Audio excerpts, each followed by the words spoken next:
Bonjour et bienvenue dans Instant Kubernetes, une Visual Web. Je m'appelle Aurélie et à travers cette série de vidéos, je vais essayer de vous expliquer les concepts de Kubernetes.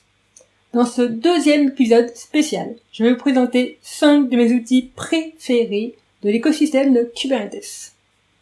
kubectx permet de lister, changer de cluster et de voir dans quel cluster vous êtes actuellement. On peut lister les clusters avec la commande kubectx. On peut changer de cluster, se connecter à notre cluster préféré avec la commande kubectx mycluster. Et l'on peut revenir au cluster précédent avec la commande kubectx-. Ce qui est bien mieux que la commande native de Kubernetes, kubectl config user context mycluster.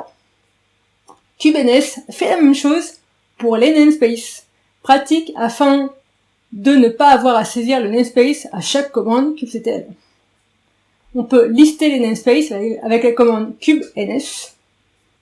On peut changer de namespace avec la commande kubenes mynamespace, ce qui est bien mieux également que la commande native à rallonge kubectl config set context -current -namespace égale mynamespace. Crew est un package manager pour les plugins kubectl qui vous permet d'installer des plugins pour kubectl.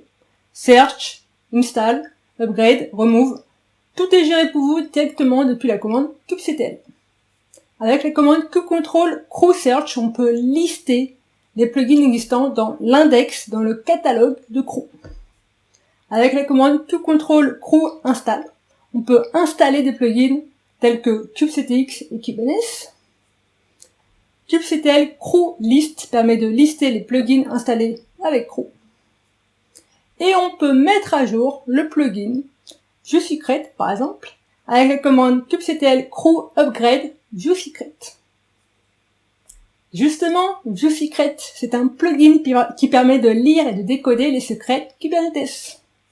On peut afficher le token de notre secret mySecret avec la commande kubectl viewsecret mySecret token.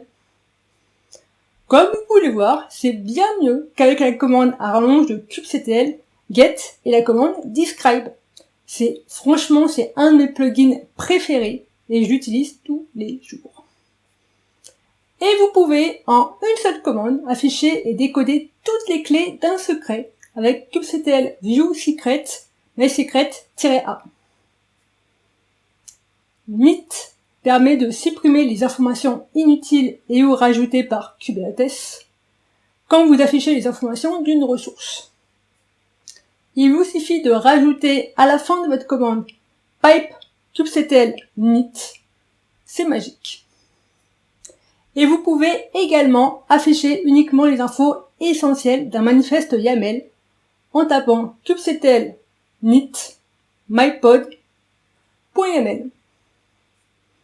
J'espère que cette petite vidéo vous a plu et que cela vous a donné envie d'en savoir plus. Merci et à la prochaine, j'espère, sur la chaîne.